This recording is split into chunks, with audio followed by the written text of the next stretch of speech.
高雄马品市场所谓的计划呢，已经讨论10多档，即马总算有新的进度啊。农业局是表示讲，目前已经有初步的共识，未来这台市场呢是会选去别位，也是讲就地转型来做冷链，也是讲食品的加工。也毋过里长也是希望会当有一个较明确的时间。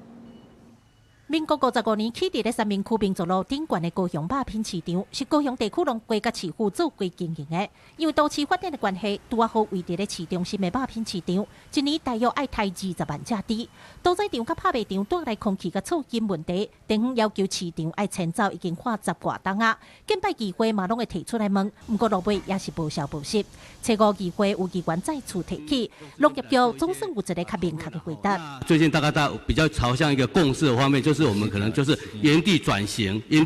那可能是朝这个能源方面大家来进行。下半年度会提出一个让在地居民，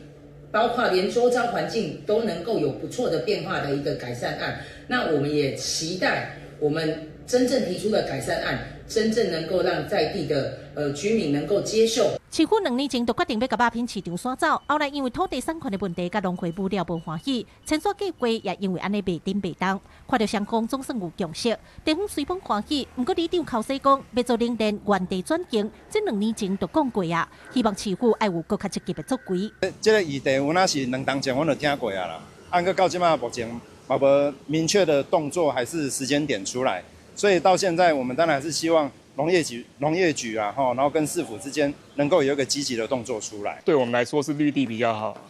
像是公共设施啊、公园啊或者停车场啊这一类的会比较好一点。莫阁逐工听猪仔惨叫声，片草猪屎味，是原仔里居民等1、20档的愿望，当地人拢愿望市府会当紧，莫阁互因安尼尿忙落去。记者柯家族柯兆阳高雄场报道。